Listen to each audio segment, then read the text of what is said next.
Bonsoir à tous et rebonsoir Bertrand. J'espère que tout se passe bien dans ce confinement Et pour vous? toi. Moi, ça va très bien, très, très bien. Bon, C'est plutôt un privilégié. Mais voilà, donc moi, je suis dans le sud-ouest de la France, pour tout vous dire, en famille, au Pays basque, et tout se passe bien. J'ai plutôt, le seul problème, c'est ça sera peut-être la connexion internet, peut-être un peu moyenne. Voilà, mais on a tout fait pour que tout reste fluide. bon. Tu as le temps de jouer au piano un petit peu ou pas? Parce qu'on le voit Non, derrière toi. ma fille. Voilà. D'accord. Ok. Bon, et bien voilà, ce soir, donc rencontre avec Bertrand Meunier. Comme vous avez pu le voir sur la petite affiche, le petit écran d'intro, Bertrand qui fait partie du collectif Tendance Floue, un illustre collectif bien connu en France et en Navarre. Il fait partie des historiques en tout cas. On reverra peut-être la différence qu'il y a entre une agence dont on a déjà parlé avec d'autres intervenants précédemment et un collectif. Mais je vais te laisser un petit peu comme à notre habitude te présenter, voilà, ton histoire de photographe ou ton histoire tout court d'ailleurs si tu le souhaites. Bonsoir. C'est toujours difficile de commencer, comment se présenter sur la photographie. Moi, je suis venu à la photographie très tard. Enfin, quand je dis très tard, je crois que j'avais 30 ans. Je suis un passionné de cinéma. J'ai plus travaillé dans le cinéma. J'ai fait des études de lettres. Et la passion de l'image, je dois dire, m'est venue du cinéma. Si je devais prendre un exemple, un cinéaste, ça serait Tarkovsky et, Ah, Ber- et Bergman. Voilà. Donc, ah. mes premières références en termes d'image sont celles du cinéma. Et après m'est venue la photographie. Et comme beaucoup, j'allais dire, de photographes de mon âge, peut-être, je pense ceux qui m'ont influencé, ça a été des photographes de Magnum. D'accord. Un qui m'a beaucoup impressionné, qui m'a questionné, ça a été certainement Koudelka. Voilà, Hmm. à mes à mes débuts de photographe. Un autre, si je dois dire que ça a été un livre que j'avais trouvé admirable, c'était Salgado sur l'Amérique latine. Après, on pourrait en reparler, je me questionne beaucoup plus. Mais en tous les cas, ce qu'avait fait Salgado, ses premiers travaux sur l'Amérique latine étaient, pour moi, sont des images marquantes. Bien sûr, là, après, on pourrait tous les réciter, mais il y a eu William Klein, New York, et il y a un livre que j'avais dû trouver, alors, qui était à l'opposé peut-être de tout ça, il y avait une telle poésie, c'était tellement presque en décalage, c'était Sergio Larraín, c'était Valparaíso. Voilà. Euh, Sur lequel tu es retourné sur les traces d'ailleurs par voilà, la j'ai suite. travaillé là. Mais je dois dire, voilà, ça a été le cinéma et bien sûr, en tant que j'ai pas fait l'école de photographie, donc j'ai appris par moi-même déjà la pratique et l'histoire de la photographie. Je l'ai apprise en allant dans les musées, dans les bibliothèques, tout simplement. Un livre de photos, c'est relativement cher. Donc, j'allais beaucoup dans les librairies. Si on prend un exemple, j'allais à Beaubourg, par exemple. Et puis, de temps en temps, j'allais feuilleter un bouquin et essayer de comprendre ce que voulait dire ou ce qu'avait voulu dire, pardon, un photographe. Et là, je prends comme exemple, parce que c'est pour moi un de mes exemples majeurs de narration photographique. C'est-à-dire que la photographie, elle est là pour nous dire des choses, c'est un langage. Donc, on utilise des mots. Les mots sont les photos, on les assemble et on va construire j'allais dire un témoignage. En tous les cas, on va donner sens à quelque chose. Et donc, le premier livre sur lequel je me suis vraiment penché en termes de narration, c'était Les Américains de Robert Frank. Essayer de comprendre comment, en peu plus de 80 images, ce bonhomme-là a voulu nous dire quelque chose sur les États-Unis. Et comment il l'a construit, comment il l'a chapitré, et pourquoi telle image était là et l'autre après, pourquoi on retrouvait le drapeau américain souvent dans les chapitres. Voilà. Et, et apprendre une narration, apprendre un editing, enfin là c'est la narration, on ne fait même pas l'editing, apprendre une narration photographique, ben, je l'ai faite bon an mal an en allant dans les musées, dans les librairies, puis à regarder des bouquins. Voilà. Et après, votre regard s'affûte, vous avez un regard critique, vous essayez de mieux comprendre, puis le temps passe, vous pratiquez, et puis après, il y a on va dire des courants photographiques qui vous interpellent, peut-être aussi avec l'âge, avec le temps, c'est moins avec l'âge, mais plus avec le temps et cette pratique photographique. Je crois qu'il y a un langage photographique qui vous plaît plus qu'un autre. Voilà, moi j'ai fait, alors c'est pas vraiment du photojournalisme, mais j'ai travaillé pour la presse et j'ai notamment travaillé pendant très longtemps pour un magazine qui était génial. J'emploie l'imparfait parce qu'il n'existe plus, c'était le magazine Newsweek, donc un magazine américain qui laissait vraiment une grande place à l'auteur, enfin à l'auteur, au photographe. C'est-à-dire que le photographe était vraiment indépendant, à la différence du photographe, je vais dire européen et notamment français. Il n'est pas là pour illustrer un article, il n'est pas là à la commande du journaliste. Le photographe, il fait ce qu'il veut, grosso modo. Il peut avoir son propre langage et peu importe ce qu'écrira le journaliste, en tous les cas, vous êtes deux, vous travaillez sur quelque chose de précis, et bien vous avez cette indépendance du regard. Donc j'ai travaillé pendant des années pour Newsweek. Oh, c'était Comment, génial. comment tu as fait, excuse-moi, comment tu as fait pour travailler pour Newsweek? Parce que tu as commencé donc la photo assez tardivement, comme tu disais. Tu as été plutôt influencé par des auteurs et la Newsweek, on parle plus Le de photojournaliste. presse. Ouais, tout à fait. Tout à fait. Alors, il y a plein de choses qui peuvent se rejoindre. Moi, je suis rentré, j'avais été repéré. C'était Christian Cojol à l'époque qui m'avait demandé de rentrer à l'agence Vue. Donc, je suis rentré à l'agence Vue avec le début de mon travail sur la Chine. J'ai commencé un petit peu à travailler avec l'agence Vue. Et alors là, je fais écho tout de suite à l'ECA. Ça veut dire un an après, je crois, j'avais présenté l'Oscar Barnack avec Mmh. mon début de travail sur la Chine. J'ai eu le prix Oscar Barnack. Et là, concomitant à ça, il y a eu si je puis dire, une répercussion. J'ai eu un coup de fil de Newsweek, donc le magazine Newsweek, cherchait un photographe pour travailler en Chine pour un hors-série en été. Et là, ça a été le début d'une collaboration qui a duré, ça devait être en 2003, qui a duré près de 7 ans, grosso modo, 6-7 ans avec eux. Et ce que je disais, il y a une corrélation dans le sens où la chef icono, la responsable photo de Newsweek, je ne peux pas dire que c'était un travail alimentaire pour elle, c'était une passionnée d'images, donc elle avait une grande connaissance de la photographie, qui plaçait la photo avant tout en avant dans son magazine, et elle cherchait des passionnés, des auteurs. Et donc, elle a fait appel à moi, et elle aimait mon regard sur la Chine, et elle a essayé de défendre ce regard à travers les commandes qu'elle me passait pour le magazine. Voilà. D'accord. Donc, ce que je trouvais intéressant avec eux, c'est que j'arrivais, en tous les cas sur la Chine, à travailler pour moi et pour eux. Pas tout le temps, mais en tous les cas, on dit souvent c'est un gagne-pain. Voilà, je gagne ma vie avec la presse et à côté de ça, je fais mon travail personnel. Il pouvait m'arriver de travailler pour Newsweek et en même temps d'arriver à faire mon travail personnel. Voilà. Ok. Voilà. Tu as parlé du concours Leica Oscar Barnack, mais je crois que tu n'as pas dit que tu l'avais remporté. Ah non, non. Ben Ouais. non. Ça, c'est sans doute ta modestie. C'était en quelle année d'ailleurs? Rappelle-nous. 2001. 2001. 2001 ou Bravo, 2003. monsieur. Ah Bravo. oui, ouais. Non, c'est un oubli de ma part, c'est pas Et du tout un manque de modestie. Hein. ça t'a aidé d'ailleurs. Enfin, de remporter ce prix, ça a ouvert des portes, ça a déclenché comment dirais-je, une meilleure visibilité, si on peut Oui, s'exprimer ainsi. non, bon, le fait d'être chez Vue à l'époque, Mhm. d'avoir remporté ce prix Oscar Barnack, ça a ouvert des portes en tous les cas. L'agence Vue a reçu des appels. Euh, D'accord. voilà.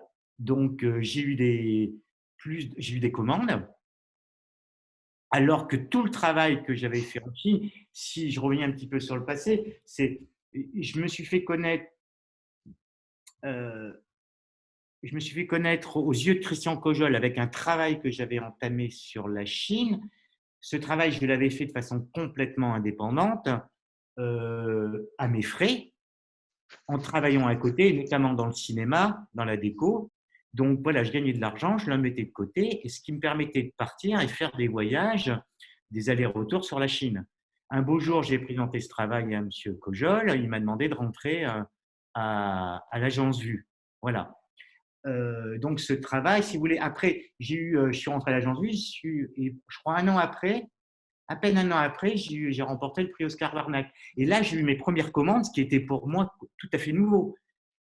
D'accord. J'ai pu gagner ma vie en en faisant des commandes et gagner ma vie en faisant de la photo. Mais là où je mets tout de suite un petit bémol, j'étais, on va dire, amateur avant, c'est-à-dire que je travaillais à côté et je faisais mes photos. Euh, Ça ne veut pas dire qu'en rentrant à l'agence Vue, bon, je deviens un professionnel. C'est-à-dire que, Une démarche qui est autre. ouais, et puis on peut se demander si des fois la démarche professionnelle, on est tellement accaparé à travailler en commande qu'on n'en arrive même plus à faire nos travaux personnels ou à faire notre travail d'auteur.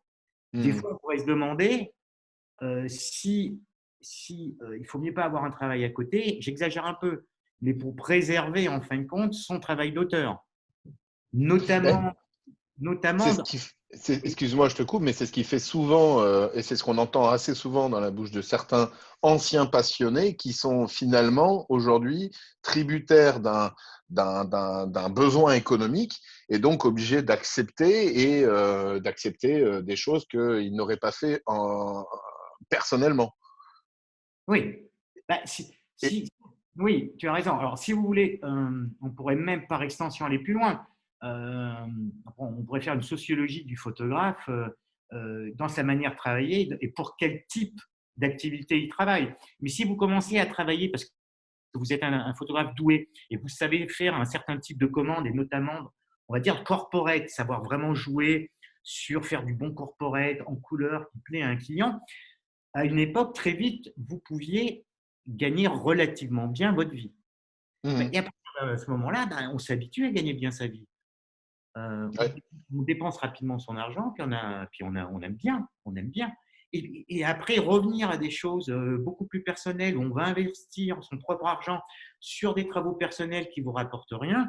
Si on a commencé à établir, à vivre d'une certaine manière, il est tout à fait difficile de revenir à des choses, voilà, une décroissance, une Tout à décroissance fait. photographique. Donc, ce que je voulais dire, c'est que je me méfie toujours du photographe amateur, du photographe professionnel. Ça veut strictement rien dire. Moi, je pense que, bon, il y a des photographes passionnés, il y a des photographes auteurs, des photographes dont on voit très peu le travail, mais voilà, c'est des passionnés, ils font vraiment un travail personnel avec une écriture. Et ça, on pourra en parler, c'est extrêmement important. On travaille, on fait de la photo, mais ce qui est essentiel, je pense, chez un photographe, c'est de trouver son écriture. Au début, et je ne m'en cache pas, on imite, on tend à répéter, je ne dirais pas copier parce que bon, je trouve ça péjoratif, mais bon, on tend à essayer de faire la même chose qu'eux. Et puis Mhm. après, son regard s'affine et avec l'expérience, on va trouver son écriture. Et c'est cette écriture qu'il faut, je trouve que c'est ce qui est le plus beau, c'est le plus difficile, mais arriver à écrire, à trouver son langage photographique. Et c'est le sien. Il est peut-être pas, non pas accessible, mais peut-être tout le monde ne le comprendra pas. Il est peut-être pas publiable, peut-être difficile à simplement, oui, à être publié, mais c'est le vôtre. Et là, il faut aller chercher tout ça. Il y a des auteurs photographes extraordinaires, ça on pourra en parler. Et moi, avec le temps, je pense que mon regard a changé de toute façon. Mhm. Je suis beaucoup plus sensible mais ça c'est dans n'importe quel domaine artistique, hein, et beaucoup plus sensible à des auteurs que je pense que je n'aurais pas su apprécier il y a quelques années. Voilà. Ok. Pas si je me- On parlait des différentes sources de revenus des photographes. Aujourd'hui, en tant qu'auteur photographe, donc qui ne répond plus à des commandes, tes sources de revenus aujourd'hui proviennent d'où? De ventes de tirages, je crois savoir que tu fais quand même beaucoup de résidences. Ouais. Tu peux nous expliquer un peu Alors les principales, enfin me concernant, hein, c'est que mhm, si je prends mes sources de revenus sont alors les invitations à résidence. Donc, il y a plein de types enfin, il y a plein. Il y a des résidences qui sont plus ou moins bien payées, mais en tous les cas, vous avez des notes de droit d'auteur, vous êtes défrayé, vous êtes logé. Donc, et ça vous permet de travailler sur des thématiques sur lesquelles vous avez votre travail d'auteur. Tu peux nous rappeler en 3 mots ce qu'est une résidence? Alors, une résidence, par exemple, alors, certains le festival Images Singulières à Sète Mhm. Ouais. invite à résidence des photographes. Donc, moi, j'avais été invité en 2008 en résidence à Sète pour travailler sur la ville de Sète. L'année d'avant, ça avait été Anders Peterson. Mhm. Et l'année d'après, c'est moi qui ai été invité, par exemple, à travailler sur la ville de Sète. J'ai été invité, quand on faisait référence tout à l'heure, ça avait été après Antoine d'Agata, j'avais été invité à travailler sur le Valparaíso. Et j'ai été voilà, invité dans certains lieux, dans certaines villes, pour travailler sur, comme je l'entendais, sur un lieu. Et je faisais référence à Sète parce que ça, c'était en 2008, effectivement. Et ce travail à Sète a déclenché une envie de travailler, de réaliser un travail d'auteur sur la France. Alors, je vous Parce qu'avant, montrerai. tu étais quand même beaucoup plus axé sur la Chine. Ouais, Asie, mais beaucoup, beaucoup sur la Chine. Mm. Et donc, j'ai passé beaucoup de temps en Chine. Après, avec Newsweek, j'ai passé pas mal de temps aussi sur le Pakistan, Afghanistan. Euh, et puis, suite à cette résidence en 2008 à Sète, c'est un truc qui me trottait dans la tête, à faire tous ces voyages en Asie, notamment en Chine. Je me suis dit, ce serait pas mal, peut-être, c'est une interrogation, d'éviter cet exotisme du voyage et de revenir et de m'interroger sur mon pays. Et donc, Sète a été le déclencheur. Et à partir de là, j'ai fait en sorte de monter deux dossiers à la DRAC, des conseils généraux, et de pouvoir obtenir soit des résidences, des bourses et des aides à la création pour pouvoir travailler sur des lieux.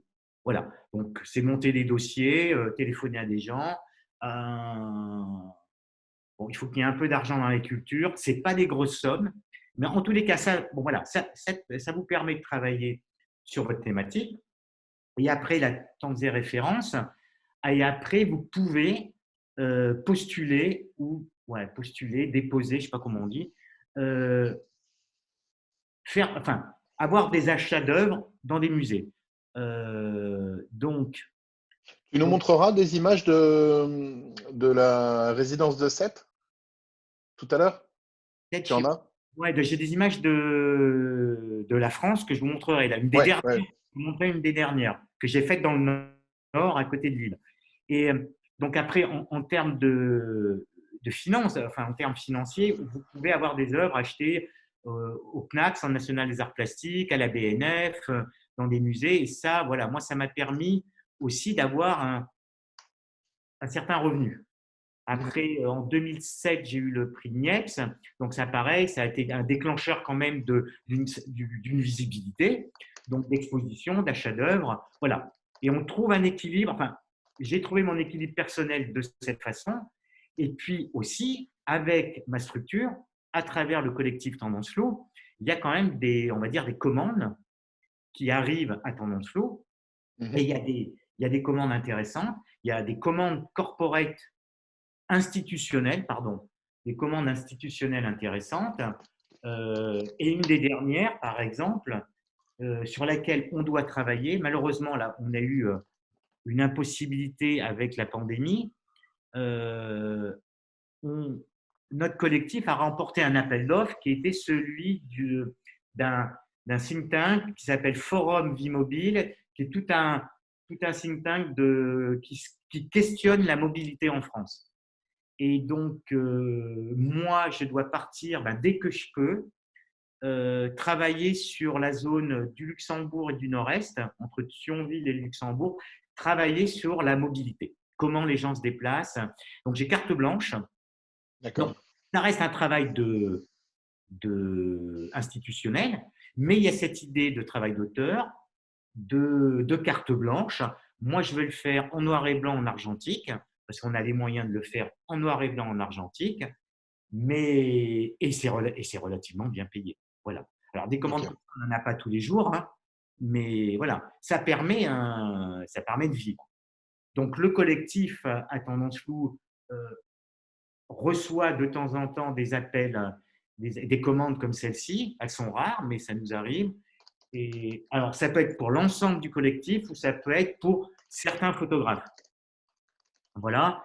Et Ok. pour répondre à ta dernière, une autre manière, il y a une époque, beaucoup moins maintenant, la presse, enfin, il y a ce qu'on appelle les archives. Donc, le travail, nous, on a une base de données à tendance floue, c'est-à-dire il y a, je ne sais plus combien, je vais vous dire une bêtise, il y a peut-être 40 ou 50 000 images qui sont indexées.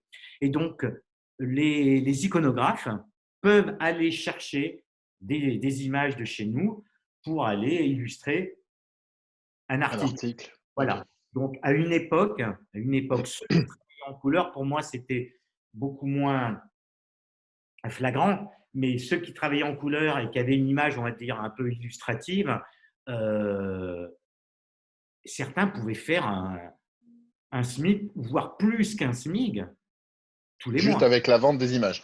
Tout à fait, en archive. Voilà. Et Ouais. puis là, ça a été la dégringolade de la presse. Donc ça, on voit très bien.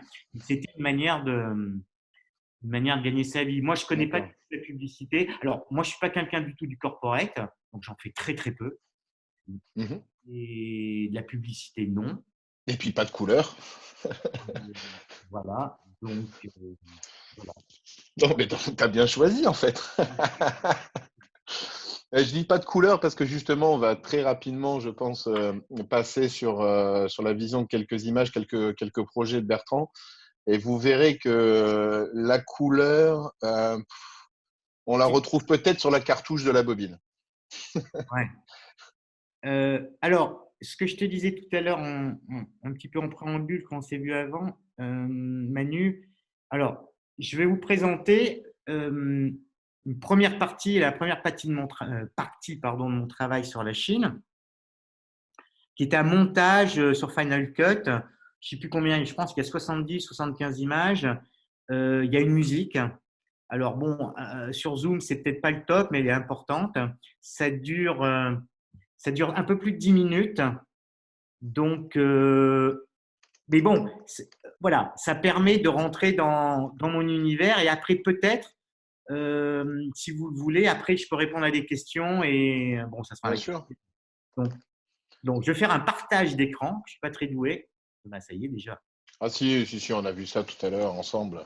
Ouais. Tu maîtrises la chose à souhait.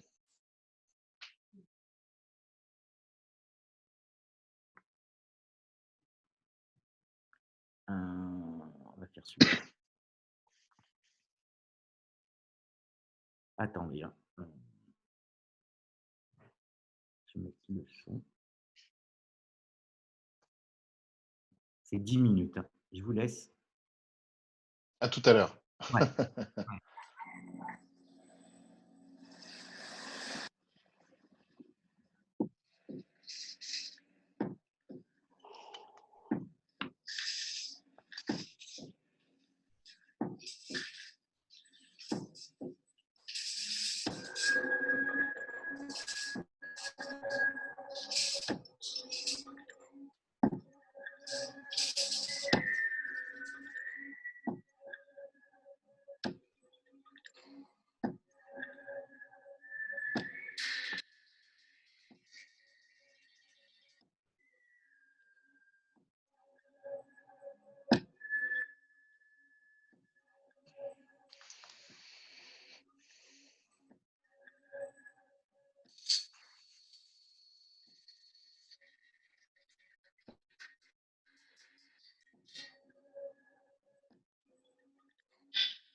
Voilà, voilà. Vous m'entendez?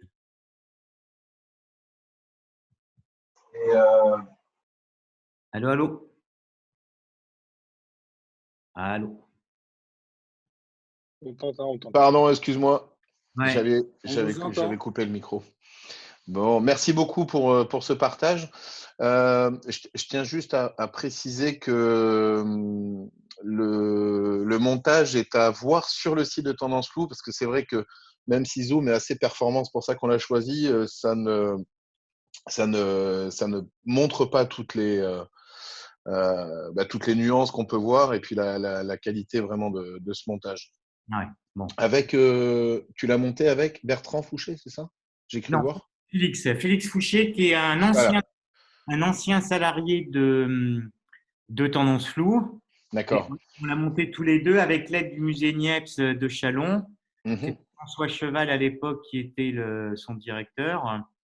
Et voilà. Et donc, c'est un film que j'ai présenté, enfin, qui était présenté au musée, donc sur grand écran. Et plusieurs fois, il a été montré sur grand écran. Voilà, c'est là où il prend tout son sens avec cette musique assez forte qui Ouais. donne, à mes yeux, un sens un petit peu à tout ce travail qui a été fait. Donc, je ne sais pas si on en parle, Manu. Donc, Ouais, bien sûr, bien sûr. euh, donc, moi, j'ai commencé à travailler, enfin, j'ai voulu travailler. Ces images, si vous voulez, elles reflètent un aspect de la Chine. Et c'est vraiment qu'un témoignage. Et c'est ma façon c'est ma sensibilité de témoigner de ce que j'ai appelé ça la seconde révolution culturelle en Chine. C'était le licenciement de millions, je dis bien de millions, hein, d'ouvriers des usines étatiques en Chine, et notamment à 80% dans le nord-est chinois. Donc, j'ai fait énormément d'allers-retours dans cette région pour travailler, voilà, pour construire, pour faire ces images et pour, à ma façon, raconter, témoigner avec ma propre sensibilité d'une époque historique de la Chine dont on a peu parlé. Voilà. Donc, j'ai travaillé 9 ans là-dessus, donc avec mon argent et après avec des bourses, avec des aides. Quelquefois, ce que je disais tout à l'heure avec Newsweek, euh, pour faire, euh, pour faire ces images. La plupart de ces images ont été faites, je dis bien la plupart, pas toutes, mais la plupart ont été faites en automne-hiver pour Mhm. avoir ce grain, pour avoir cette lumière. Encore une fois, alors sur un aspect beaucoup plus technique, mais qui rentre dans, dans l'esthétique des images, et j'utilise le mot esthétique, mais dans le bon sens du terme, dans son écriture, c'était l'utilisation de films poussés. Donc, les films étaient poussés à Mhm. 1600, donc Matrix poussé à 1600, que je développais pour avoir ce grain. Voilà. Euh, D'accord. Et avec quel boîtier, juste pour le petit, la précision, quel boîtier Leica? Bah, à l'époque, c'était du M, hein. Moi, j'ai travaillé du M6. Voilà. Maintenant, j'ai du M6 et MP au 28, 35 et 50. Voilà, généralement, j'ai deux boîtiers, voire trois. J'en ai toujours un troisième si j'ai un pépin, Mhm. ce qui peut arriver avec les cas. Je plaisante, hein, même. Et, euh, Chez tout le et, monde. mais voilà, c'est avec du M, ouais. Avec du M, ouais. J'aime bien. Et Voilà. alors, c'est un travail au long cours qui t'a pris combien de temps en tout? Là, c'est 8 ou 9 Oh, ans, je sais plus. Ouais. 8 ou 9 ans, d'accord. C'est Et première partie, hein. C'est vraiment que la moitié. Et d'accord. après, alors, après, je suis un peu parti donc en Afghanistan, au Pakistan. J'ai fait un petit, bon, j'ai fait une sorte de break jusqu'au moment où, voilà, dans ma tête, il était important de retourner en Chine et faire, on va dire, travailler sur la seconde partie, commencer à envisager quel serait voilà, sur ce travail, la seconde partie. Erased, ça veut dire l'effacement. Donc, Mhm. c'est la perte de la mémoire collective de la Chine, on va dire maoïste. Bon, je ne vais pas faire un cours d'histoire et on s'en fiche un peu, mais le monde ouvrier, enfin l'ouvrier chinois est arrivé en haut de la pyramide sociale grâce à Mao. Il avait le plein emploi, la sécurité sociale, l'école pour les enfants, voilà. Et puis les grandes réformes de Deng Xiaoping ont été une catastrophe pour ce monde ouvrier. Et ça a été ce que je disais, la deuxième révolution culturelle en Chine. Et donc, c'est cette mémoire ouvrière qui a disparu. Donc, je voulais travailler sur l'effacement. Et là, actuellement, depuis 3 ans, enfin 2 ans exactement, là, je travaille maintenant sur une série qui s'appelle REC.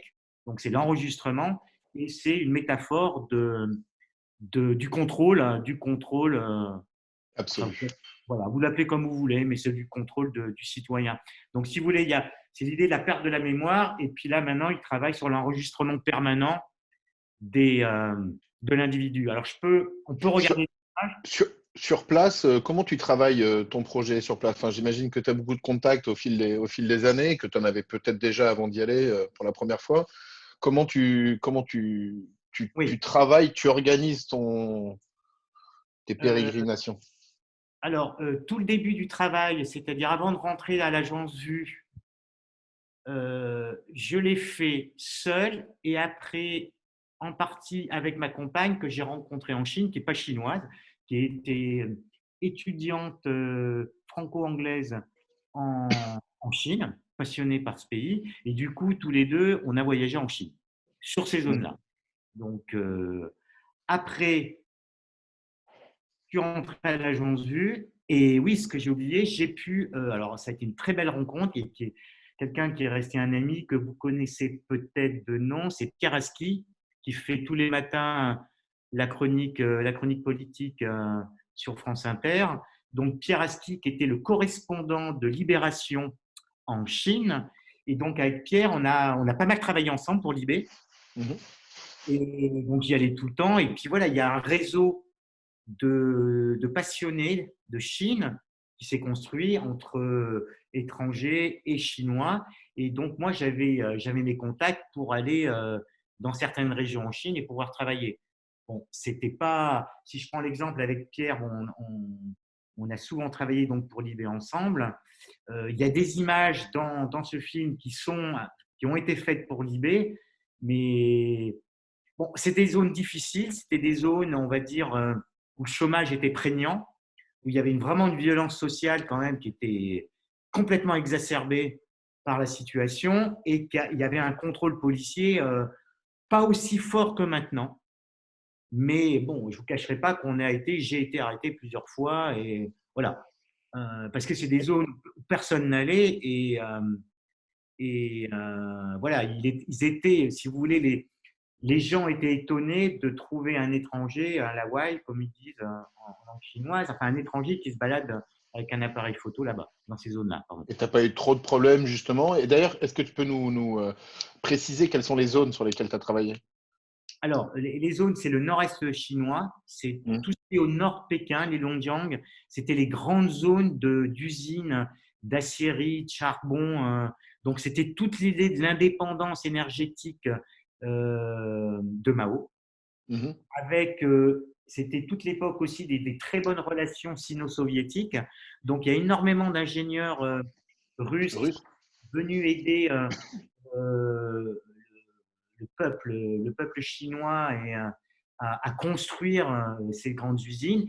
Et puis, alors, voilà, pour rentrer dans le détail, il y a eu le désaccord en 1954 sino-soviétique, les premières batailles escarmouches à la frontière sino-soviétique. Et là, Mao a fait déménager ces usines dans le centre de la Chine. Et là, c'est une partie de mes images ont été faites aussi dans ces zones ouvrières où on retrouvait beaucoup de chômeurs, beaucoup d'usines. Voilà. D'accord. Ouais. On reçoit beaucoup de questions sur les différents obstacles que tu aurais pu rencontrer là-bas, les obstacles avec les autorités, Ouais, ouais, tout à fait. avec le Donc, parti, avec. sur ce travail-là, ce que je disais tout à l'heure, les gens pouvaient s'étonner de me trouver là, Mhm, seul ou avec accompagné. mhm. Donc, on pouvait être dénoncé, on pouvait être renvoyé d'une ville, on pouvait être arrêté. Bon, tout se passait quand même relativement bien, hein. C'est-à-dire, on était chassé d'une ville, on prenait vos papiers. Si je prends l'exemple d'un autre travail que vous pouvez voir, enfin, qui a fait l'objet d'un livre avec Pierre Aski, c'était le sang de la Chine. C'était, pour résumer très brièvement, c'était tous ces paysans pauvres qui vendaient leur sang. Et ils le vendaient, ils étaient perfusés toute la journée et on leur a réinjecté, si vous voulez, on les perfusait. On prenait toutes ces poches de sang et on leur a réinjecté une partie, mais ce sang était mélangé pour pouvoir qu'ils restent en vie et qu'on continue à pouvoir les pomper. Donc, c'était une vraie chaîne de pompage de sang dans la province du Renan. Et il y a eu allez, on table entre 1 million et 2 millions de personnes contaminées par le virus HIV. Et avec Pierre, on a travaillé là-dessus. Et là, on a eu des gros soucis avec les autorités. D'accord. Ok. Voilà. Là, on a été arrêté et ouais, ça a été très violent. Voilà. Ok. Merci beaucoup. Euh, Tu voulais nous montrer commencer à nous montrer un autre travail. Oui, oui, Tu oui. allais parler d'un autre boulot. Alors, cette deuxième partie, pour vous montrer un petit peu, c'est une sélection, c'est assez récent. Vous voyez, si vous voyez mes images, vous voyez, ça c'est ma numérotation. Ce qu'on peut voir, BME, c'est Bertrand Meunier, 2018. Et ça, c'est toute ma numérotation. Donc, c'est des images, vous voyez, 2019. Je vais vous montrer ça. Et c'est mon travail que je fais actuellement sur ce que j'appelle REC. Donc, la notion de contrôle de l'individu. Et cette peur de l'individu face à ce contrôle, face aux caméras, face à quelque chose. C'est purement d'actualité en ce moment. Donc, voilà, c'est toute une série. Alors, je suis en train de le faire.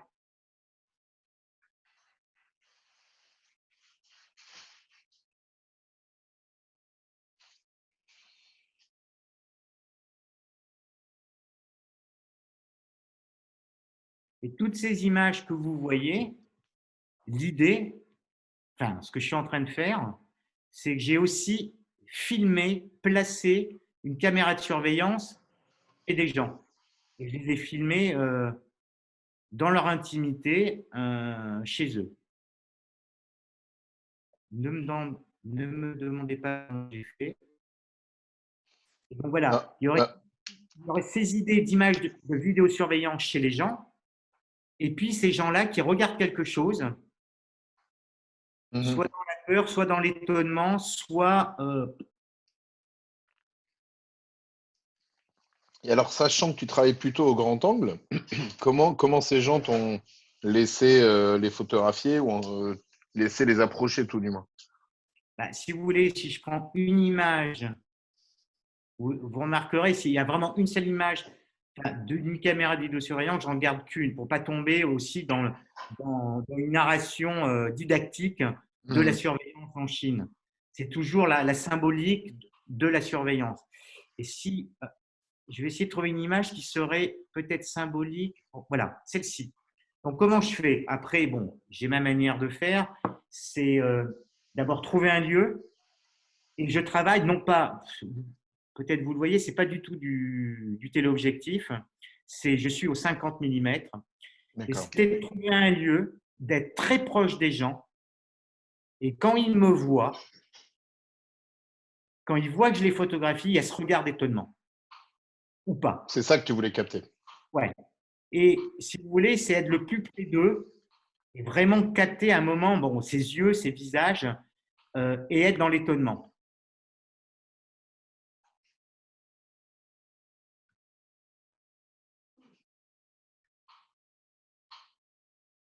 Ok, ça c'est un projet en cours ou on peut dire que tu l'as Non, fini. non, je suis en train Tu es de en train, hein, c'est ça. je suis en train, bon, je sais pas, j'ai à peu près 60-70 images. J'ai mes vidéos de surveillance. Et après, bah, c'est de mettre tout ça en place avec ce que je vous ai montré avant et avec un autre boulot que j'ai fait entre ces deux travaux. Voilà.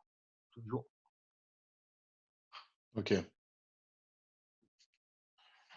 Voilà. Est-ce que Et ça, tu le travailles seul ou tu es avec quelqu'un pour ce projet-là aussi? Tu bosses en collaboration? en Chine, Ouais, non, mais sur Rec notamment. non, alors là, je suis seul. Si tu veux, moi, j'ai mon univers, j'ai mes questionnements. Mhm. Donc, pour moi, la question de l'enregistrement, en tous les cas, me paraît primordiale, bon, et notamment en Chine. Et donc, je travaille seul sur mon editing. Et après, au final, je travaillerai avec quelqu'un pour finaliser, j'allais dire, ce que je vous ai montré, Erased. Ok. Un autre travail que j'ai pas là, que vous pouvez voir, c'est le manifeste incertain, c'est sur la construction, qui, ouais, la construction, c'est-à-dire l'immobilier, grosso modo, si je peux m'exprimer ainsi, et puis terminer avec REC. Voilà.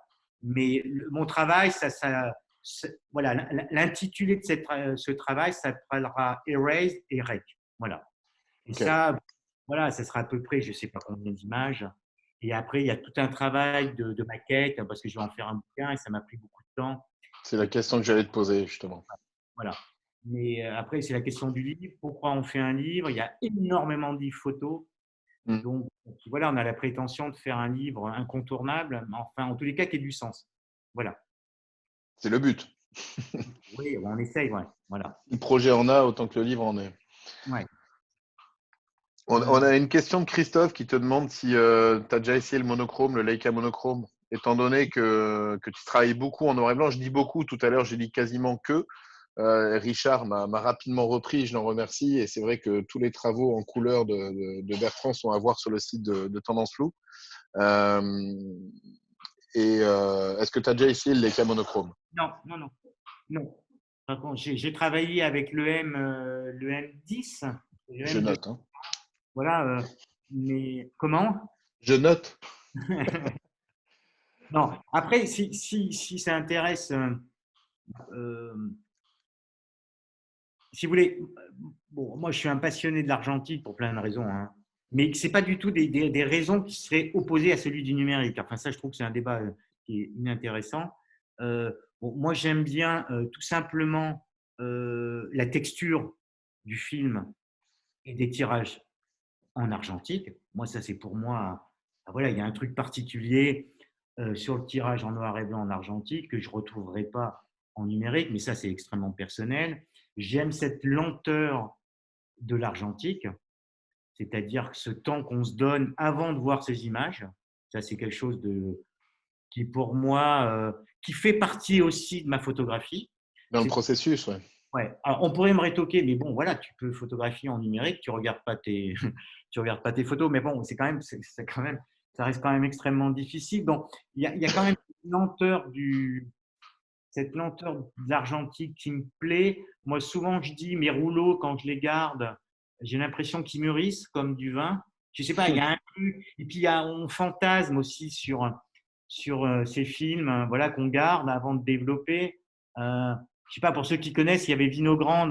Moi, voilà, c'est un Ouais. photographe américain que j'adorais. Chez lui, on a retrouvé mais des centaines et des centaines et des centaines de rouleaux non développés et des planches contact qu'il n'avait jamais regardées. Bon, il avait une boulimie photographique. Et, mais bon, voilà, j'aime bien ce temps qu'on donne avec l'argentique. Et puis, il y a le tirage. Voilà. Il y a le tirage quand même, au final, quand on expose. Il y a cette matière d'argentique qui reste particulier et que Et j'aime. puis, ne répondons pas à des commandes, ou en tout cas à la presse, avec une certaine obligation de réactivité et d'envoi de fichiers dans dans l'instantanéité. Tu as toujours cette possibilité de prendre ton temps, comme tu dis, de faire mûrir, de faire ton boulot avec le temps qu'il te faut sur place, et puis de revenir avec tes rouleaux, et puis de faire ton travail d'editing et de tirage par la suite en rentrant en France. Oui. Puis, alors, je te dirais, Manu, enfin, pour les gens qui nous écoutent, les photographes, enfin, ceux qui pratiquent, euh, c'est bien de laisser reposer et d'avoir ce décalage entre le Mmh, moment où c'est la prise de vue et au moment où on va regarder nos planches contact. Je trouve ça extrêmement important. On n'a plus le même regard. Et certainement, on fera un meilleur editing en se laissant le temps de regarder soit ses fichiers, soit tout simplement sa planche contact. c'est ça. Mmh. Et c'est pour ça. Et là, pour bon, un photographe que vous connaissez tous, je sais que vous aimez beaucoup et moi aussi, enfin, moi quand j'étais jeune, quand je commençais la photo, c'est Stéphane Duroy. Enfin, moi, je l'ai bien connu, enfin, je le connais. Et Stéphane, bon, déjà, il fait extrêmement peu d'images. Mais moi, j'adore ça. Moi, c'est un Mmh, truc qui mmh. me fait délirer. Quand je discute avec Stéphane, il peut partir en résidence. Alors, c'est un jusque boutiste si vous voulez, mais il va partir 7-8 jours faire des photos. Il fera 2 films, 3 films. Ouais. Mmh. Et il se laisse ce temps de mûrir son editing jusqu'à, alors ça c'est un terme bon, que j'utilise, à essorer son editing, c'est-à-dire aller à la quintessence, aller l'essentiel de la narration. Voilà. Si ça peut être dit en 5 images, ça doit être dit en 5 images, pas en 20. Et, et ça, tout le travail de l'editing et tout le travail de la narration, ça fait partie du travail de photographe. Voilà. Et je pense que le temps qu'on se donne avant de re-regarder ces images, c'est extrêmement important. Voilà. Alors justement, pour ton editing, tu joues, enfin tu joues, j'allais prendre le terme de jouer à quatre mains sur un piano, mais tu joues à quatre yeux. Tu demandes à des gens externes, extérieurs, pour justement se détacher un petit peu de tes images. Ça m'arrive, ça m'arrive. Parce Mais qu'il y a, tu il y a vois, beaucoup, j'ai il dit y a qu'on arrête. beaucoup. Oui. Pardon, non, je t'ai coupé, vas-y. Non, c'est vrai que c'est quelque chose c'est bien de montrer, hein. C'est bien de montrer aux autres. C'est-à-dire faire son premier editing. Mais je le fais, je le fais. Je suis peut-être pas assez. J'ai toujours, je me méfie. Voilà. Ouais. Voilà. Je sais pas si j'ai bien répondu. Je me Non, méfie. non, il y a pas de bonne ou de mauvaise réponse. Je faisais juste un parallèle avec certains photographes qui, peut-être plus jeunes aussi dans la pratique, peut-être avec moins de recul, euh, expliquant se faire aider pour l'editing, c'est-à-dire de chercher à se détacher un maximum et peut-être de faire leur propre editing, mais de le soumettre ou de resoumettre le projet à quelqu'un d'extérieur et voir si, voilà, si l'editing pourrait pas évoluer différemment. Mais non, mais il m'arrive de le faire et notamment, alors à tendance loup, quand on fait des travaux collectifs, il y a souvent, il y a souvent cette mise en abîme de nos images par rapport au reste du collectif, qui est très intéressant. Voilà. Hum, Donc, hum. mais par exemple, sur là, ce que je vous ai montré, même la deuxième partie, voilà, c'est quelque chose de très personnel que je garde, que je mets de côté, sur lequel je vais revenir avant de commencer à dévoiler tout ça et peut-être entendre un regard extérieur. Mais ce regard extérieur, j'irai le chercher chez des gens. Enfin, c'est pas le mot respecter, mais qui comprennent un petit peu aussi la démarche. Voilà. Donc, comme c'est un travail, voilà, c'est pas destiné à l'après, c'est pas destiné à. Bon, voilà, je vais choisir mon interlocuteur. Ouais, ouais, bien sûr. Tu as cette chance-là. Euh, oui, oui, oui. Enfin, je pense que chacun peut aller chercher quand même. Enfin, oui, peut-être, je sais pas. Non, mais en tout cas, tu as le temps de le faire. C'est ça que je Oui. veux dire. Ben, ça reste oui, c'est mon travail. Donc, Mm. mais voilà. Mais ce que je voulais dire, je me méfie peut-être de la précipitation. Mm. Voilà. Donc, qui peut être source de déconvenus, d'écueils. Voilà, aller trop vite, trop lentement. Hein. Mais, mais bon, encore une fois, j'aime cette lenteur. Hein. C'est un truc. Là, je suis confiné ici. Moi, là, j'ai pris 2 boîtiers avec moi et j'ai dû faire 35 films depuis 40 jours. Et ça va être un regard posé sur, bah, je sais pas là, comment je vis. Enfin voilà, ça sera mon regard de ce que je vis en tant que confiné, voilà, où je suis. Voilà. Et je suis content de savoir ce que je fais là. C'est un. Ouais, ouais, voilà, tu le fais mûrir dans ta tête, en fait. Ouais, Ah, et ça sera. ah non, tout Ouais. est figé. Et c'est un besoin, justement, pour toi d'imager ce confinement, ou en tout cas cette retraite forcée. Ouais. Il y a besoin Ouais, de faire des vraiment. d'accord. Je fais Moi, c'est référence à la dernière visioconférence avec Thomas Van Utrecht qui faisait un parallèle entre la photographie, ou en tout cas l'acte de photographier, et le sport. À savoir que tous les sportifs ont besoin de s'entraîner. Et c'est bien de garder le contact aussi avec un petit peu sa pratique, justement. Tu le vis un peu comme ça ou… ouais. Mais Ok. c'est une nécessité, je ne sais pas si c'est une nécessité, mais si vous voulez, moi, ça fait des années que je travaille sur ma famille, depuis Mhm. la naissance de ma fille. Mhm. Euh, donc, voilà, je me retrouver ici, c'était. Voilà, j'ai toujours mon appareil, j'ai toujours des films avec moi et je fais des photos. Voilà. Mhm. Et pour moi, c'est même pas une nécessité, ça fait partie un peu de mon quotidien parce que j'ai besoin d'en faire. Il faut que j'en fasse. Ouais, Voilà, ouais. ça, c'est D'accord. un vrai besoin. On a quelques questions d'ordre un peu plus technique, notamment savoir si tu développes tes films ou pas, enfin perso.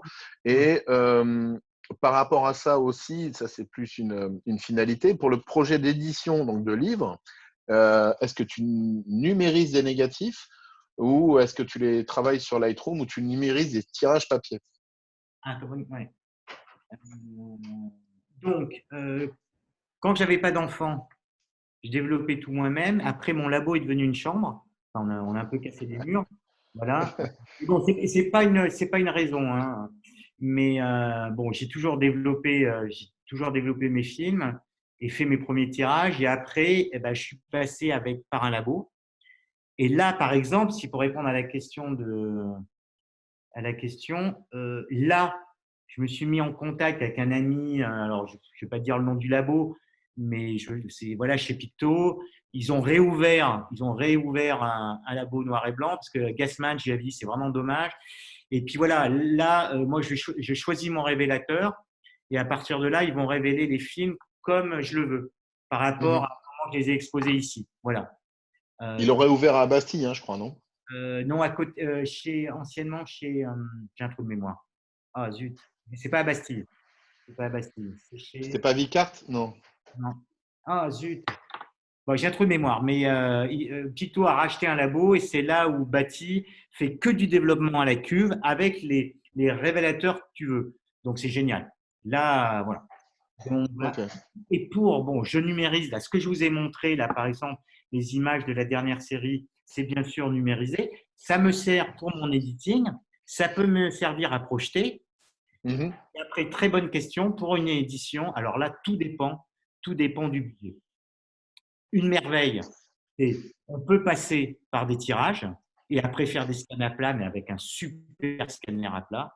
Ou Mhm. alors, voilà, moi, ça m'arrive de faire des scans Macon, voilà, Ouais, des très bons scans avec un bon, voilà, très très bon infographiste. Mais voilà, bon, tout ça, c'est un coût quand même assez astronomique hein, pour arriver à une superbe qualité. Donc ça aussi, l'édition, c'est encore un monde à part pour arriver bah, voilà, vous le savez, vous regardez les bouquins, il y a des livres plus ou moins bien imprimés.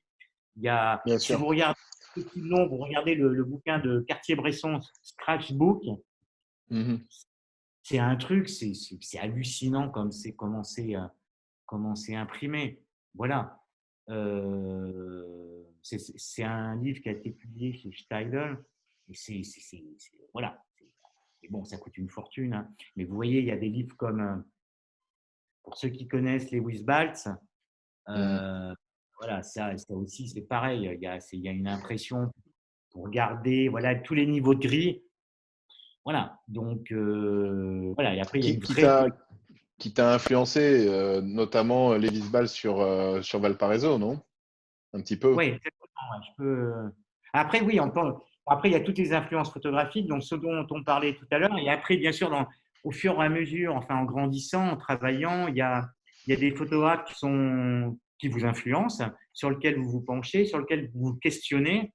Et notamment, bon, c'était tout l'antagonisme entre la photographie humaniste européenne et cette photographie américaine qu'on a dénigrée, mais qui était beaucoup plus factuelle, qui documentait le paysage. Et là, je dois dire, bon, c'était la new topographie. Et voilà, un auteur comme Lewis Baltz, comme Henri Wessel, comme Robert Adams, il y a eu voilà, c'est des auteurs qui m'ont euh, influencé, marqué, voilà, mais qui m'ont questionné, ce que je trouve assez merveilleux. Et ça, je peux vous montrer. Enfin, pour ceux qui connaissent, ça, je vais vous montrer. Donc, je reviens à. Le temps que tu cherches, je rappelle simplement à tout le monde que on enverra au terme des premières interventions, en fait, toute une bibliographie qui ont été citées par les différents photographes. Voilà. Et le temps que tu cherches, encore une fois, on a une question sur les films que tu utilises. Ouais. Alors, tu m'entends là? Parce que j'ai mis. Oui. Ouais, Allô? ouais. Ouais, Ouais. ouais. Les films, alors, au début, c'était la Tri-X. J'ai toujours fait de la Tri-X. Et là, Mm. dernièrement, je la trouve moins bien. Enfin, ça dépend les lots, mais j'ai trouvé moins bien. Donc là, je fais de la HP5 plus la Mhm. HP5. Et là, Qui est plus soft. ouais. Ouais. Et là, je fais. Alors, là, j'ai fait une vingtaine. Et c'est pour ça que je vous parlais d'un développement différent. Là, je fais de la Berger. Voilà. D'accord. Et voilà, donc il va être développé différemment. Voilà. Donc, alors, je vous parlais tout à l'heure de voilà, c'est ces fameux travaux en résidence. Moi, j'ai été invité. Alors, je vous disais, c'était après qui? D'Agatha ou je sais plus. Bon, bref. Et on m'a demandé de travailler sur Valparaiso.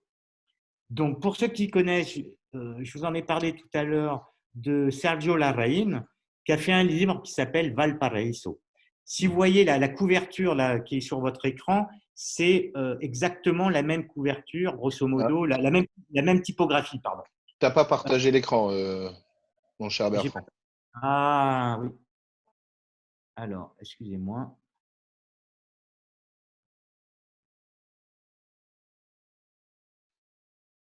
Vous voyez la précipitation. Prends ton temps. T'es en Oui, film. oui, c'est vrai. Alors, alors,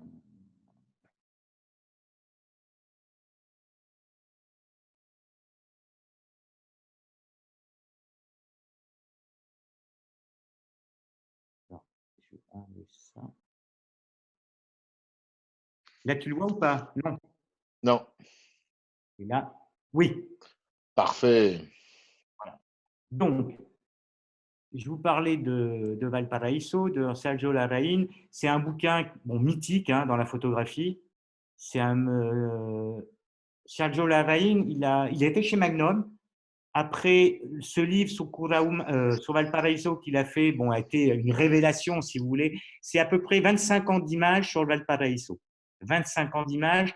Je pense qu'il y a une cinquantaine d'images dans ce bouquin. 50 Mm. images, 25 ans de photographie. Alors, si vous voulez, quand vous êtes invité en résidence 10 jours à travailler sur le Valparaíso, je me suis trouvé un peu avec cette référence qui est insurmontable, insurmontable, en noir et Mhm. blanc. Et j'ai demandé Valparaíso, qu'est-ce qu'il y a à Valparaíso? Est-ce que la ville a changé? Est-ce qu'il y a des nouveaux quartiers? Et effectivement, il y a un nouveau quartier à Valparaíso qui s'appelle Curauma. Et je vais essayer de vous. Ah, il y a tout un texte, hein, bon, on va pas.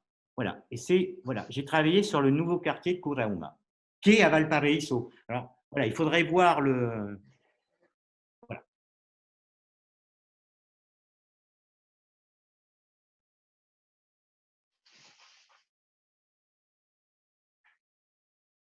Alors, je vous montre ça. Ceux qui ne connaissent pas, Valparaiso, c'est face au Pacifique. C'est un des plus beaux, plus bels endroits au monde. Et les classes moyennes ont décidé de quitter leur vue sur le Pacifique pour se faire construire des pavillons derrière une colline avec une vue sur leurs voisins et sur des palissades ou sur des murs en béton.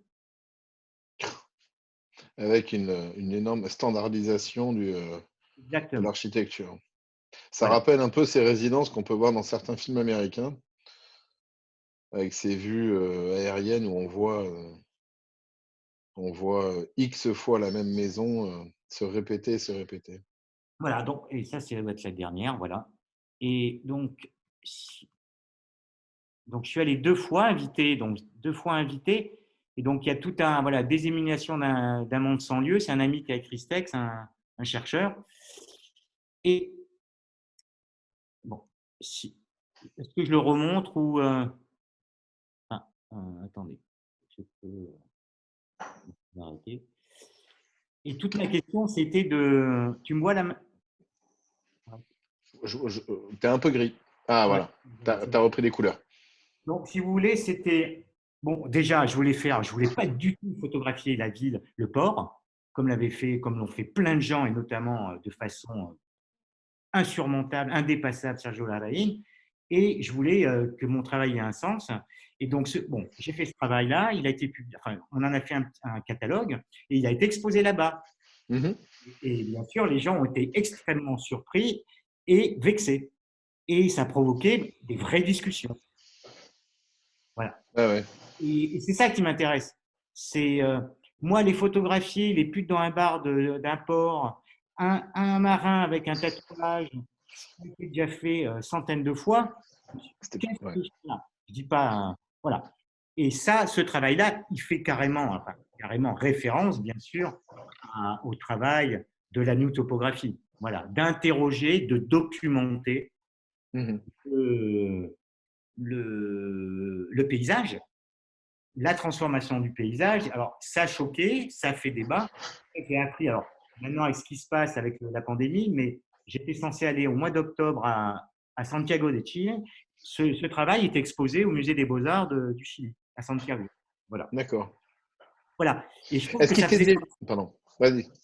Non, non, je t'en prie. Est-ce qu'il t'est déjà arrivé en résidence, qui est donc une carte blanche à un photographe, mais qui est quand même, entre guillemets, commandée par une institution, soit elle peut être nationale, régionale, locale. Est-ce qu'il t'est déjà arrivé, quand tu as rendu le projet, rendu le boulot, d'avoir, de la part de ces institutions ou organisations, d'avoir une sorte pas de, de réticence à le montrer? Ouais. Tu vois ce que je veux dire? Oui, peut-être 2 fois. Ouais. Une fois, ça a carrément été, le bouquin a été annulé. Et puis, alors là, je ne l'ai pas, mais après, on pourra parler de la France, il y aura quelques images. Mais c'était tout un travail. Alors, j'avais carte blanche, c'était les résidences à Clermont-Ferrand. Donc, il y avait Nevsguer qui avait fait un truc, qui avait été invité avant moi. Euh, Bourguedieu. Je ne sais plus quels avaient été les autres résidents. Thibaut Cuissé.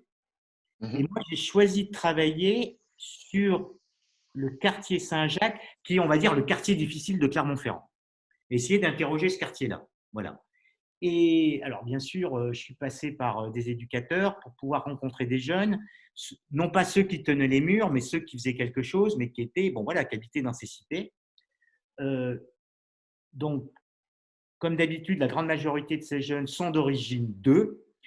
Bon, ce travail a été exposé à l'hôtel Fonfred de Clermont-Ferrand, il n'y a eu aucun souci, mais il y avait des jeunes d'origine kurde, turque, euh, d'origine Afrique sahélienne.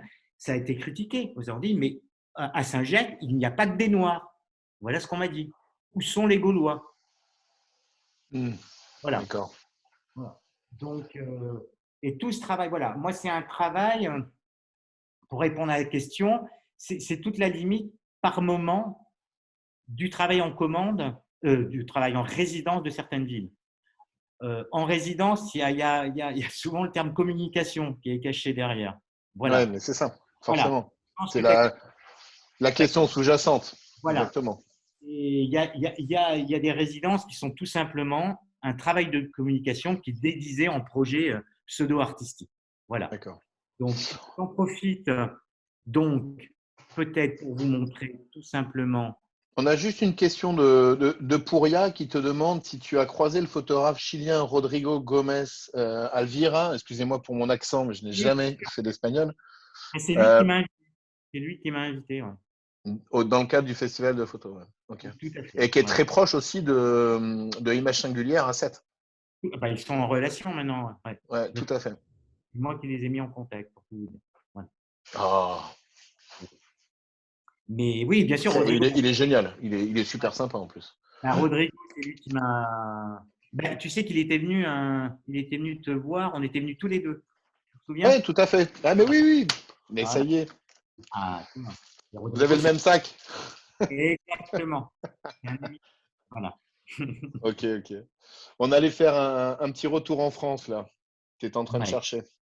Ouais. Alors, je vais vous montrer un des. Bah, c'est le dernier. Le dernier. Alors, attendez, non, je ne vais pas faire ça. Je vais partager mon écran. Hein. Qu'est-ce que vous en pensez? Mais pourquoi pas? Là, tu vois mon écran ou pas? Non, je vois ton visage, tes jolies Ouais. lunettes Ouais. Ah, ouais, partager, excuse-moi. Boum. et ton Voilà. teint hâlé. Voilà. Excuse-moi. Paf. Ça. Ça. On va montrer peu. C'est un travail que j'ai fait en, donc en résidence, à côté de Lille, à Mont-Saint-Barreuil, donc de juin 2019. Alors, quand je dis de juin 2019 à février 2020, j'y ai pas passé toutes mes journées. Hein. Je faisais des Mhm. retours. Et voilà, c'est un travail sur une commune qui est, euh, qui est collée à la ville de Lille. Et j'ai travaillé en partie entre le paysage et le portrait et le portrait. Voilà, je vous montre des images. Alors, c'est qu'une petite partie que je vous montre. Cette expo, enfin, ce travail, pardon, devait être montré d'abord dans une galerie à Mont-Saint-Barreuil, donc dans la ville où j'ai travaillé, et ensuite à l'Institut pour la photographie, qui est le nouveau lieu de la photographie à Lille, qui est associé avec Arles. Et pour cause de pandémie, donc cette exposition devait avoir lieu en avril. Elle a été reportée au 13 septembre. Voilà. D'accord.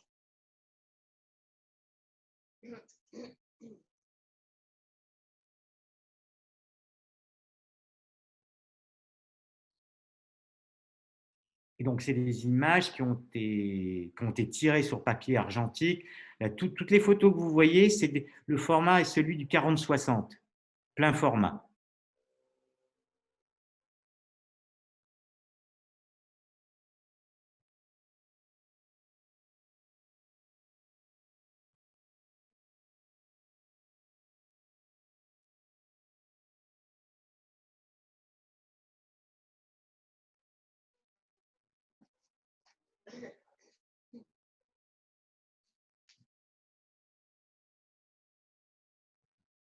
Voilà. Il y aura, là, je vous en ai montré 13. Et Très beau. pour les il y aura une quarantaine d'images avec, voilà, entre le portrait et l'urbain. Et voilà un. Ça, c'est le dernier travail que j'ai fait, donc, qui sera exposé. Et je m'étais dit que je pourrais vous montrer.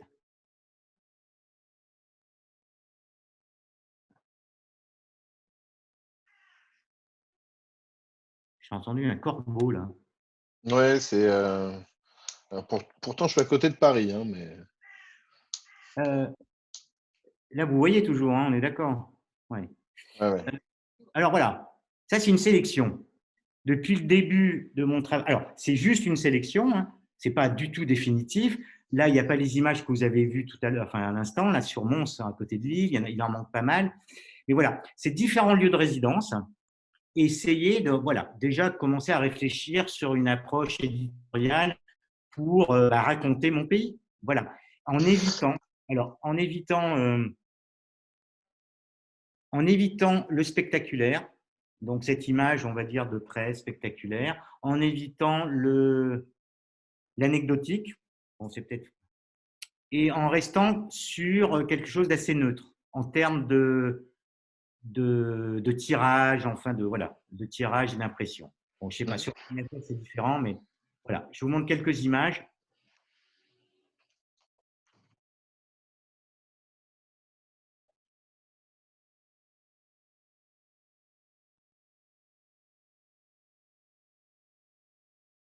Donc, par exemple, cette image, voilà, ça c'était Clermont, quartier Saint-Jacques, une jeune fille d'origine 2. Ça, c'était. Ça, c'est le quartier Saint-Jacques à Clermont. Donc, vous voyez, il y a certains élus, quand ils ont vu ça, ils sont. Bon, bref. Là, c'est dans le départ. Alors, j'ai énormément travaillé, enfin énormément, j'ai pas mal travaillé. Donc, avec un ami de ma structure, Tendance Loup, Alain Villaume, on a beaucoup travaillé tous les deux avec des aides de la DRAC sur le département de Seine-Saint-Denis, 93, et on faisait tout à pied. Donc, le propos, c'était on prenait un RER, on descendait, puis on faisait tout à pied. Ok. On a une question d'Isabelle qui demande qu'est-ce que tu entends par origine 2? C'est leurs parents sont étrangers et eux sont français parce qu'ils sont nés sur le sol français. Et ça, si tu veux, pendant l'exposition, ça m'a été reproché par des habitants qui m'ont dit il y a des Gaulois, il n'y a pas que des étrangers ou d'origine d'eux. Ok. Et à Clermont, pourtant, c'est une ville socialiste. Et j'étais extrêmement étonné de la réaction d'une partie de la population, enfin, des gens qui sont venus voir l'expo. Mmh. Ça, c'était une résidence. Ça, c'était une bourse que j'avais eue pour travailler en Alsace. Et ça, c'est dans la région des Vosges. C'est toutes les anciennes usines de textile. Et ça, je suis rentré dans une usine de textile qui avait fermé. Je suis passé par je sais pas comment, je suis passé par-dessus les barrières et j'ai trouvé, voilà, si vous voulez, on dirait une scène de théâtre. Et en fin de compte, c'est un chariot avec des rouleaux de tissu qui étaient posés, déroulés. Ok. On aura plusieurs questions par rapport aux résidences tout à l'heure. Les résidences en général et celles que tu as faites. Ça, c'est chez Peugeot, à Mulhouse, à côté de chez Mulhouse, un syndicaliste. Ben, ça, c'est la Seine-Saint-Denis. Pareil. Bon, bref. Ça, c'est. Bon, je vous laisse regarder.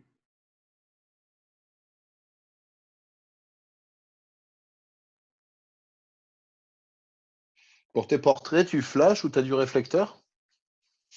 Ah oui, je vois tout de suite que tu as remarqué. Il y a un ou deux portraits qui ont été faits au flash en intérieur. Et sinon, certains, notamment pour ceux de Mons, j'avais une assistante et j'avais un réflecteur. Donc ça, voilà, c'est typique. L'image que vous voyez avant, ça, c'était une résidence que j'ai faite à Montbrison. Et parce qu'une série d'images, il y avait celle-ci notamment, qui montrait la fermeture des commerces de proximité, qui est une vraie réalité quand même en France. Bon, voilà, ils ont tout annulé. Donc voilà, il m'avait demandé de travailler pendant un certain moment. Il pensait que ce serait plus un travail de communication sur la ville.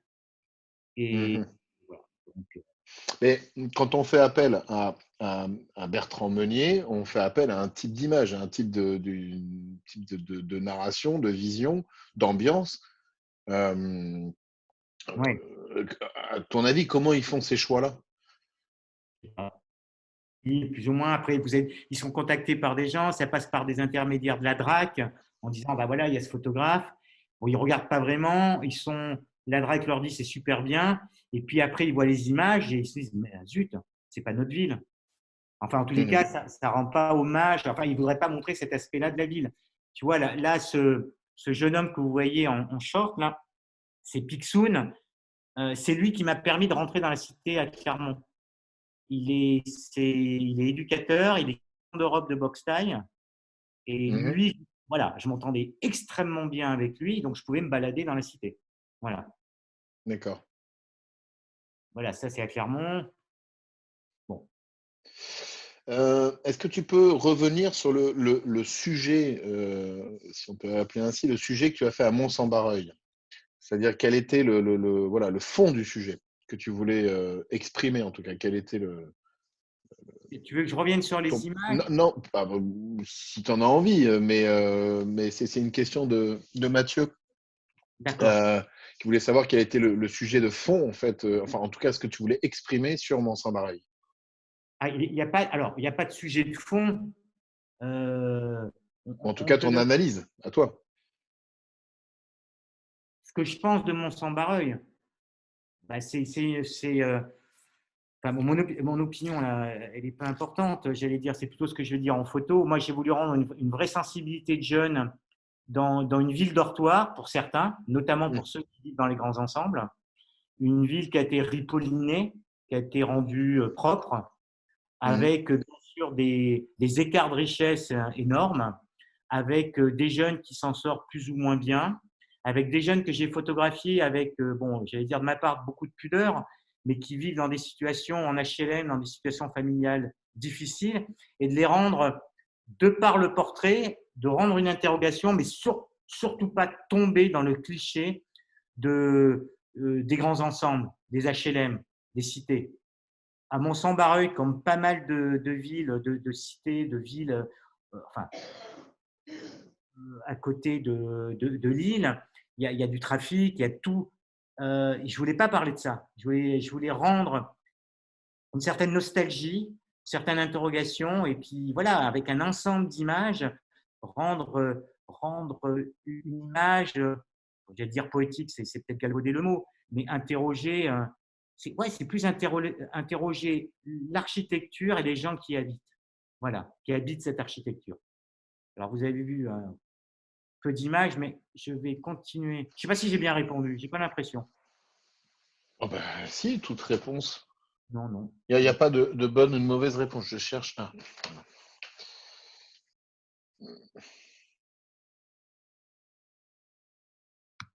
Ah, ça marche plus. Ah, ça bugué. Excusez-moi. Tu m'entends, Manu? Ouais, ouais, ouais, tu es là. Nous t'entendons bien. Je ne comprends pas pourquoi. Peut-être c'était la dernière. Non. Pourquoi? Oui, c'est la dernière. Non. Alors, attendez. Excusez-moi, je vais défiler vite. Ah, voilà. Pardon. Excusez-moi. On Pas de va, souci. on va repartir. On va dire, bah voilà, d'ici. D'accord.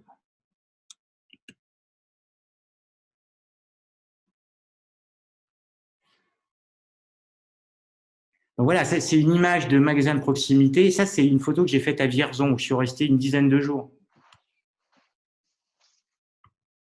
Alors, on était là.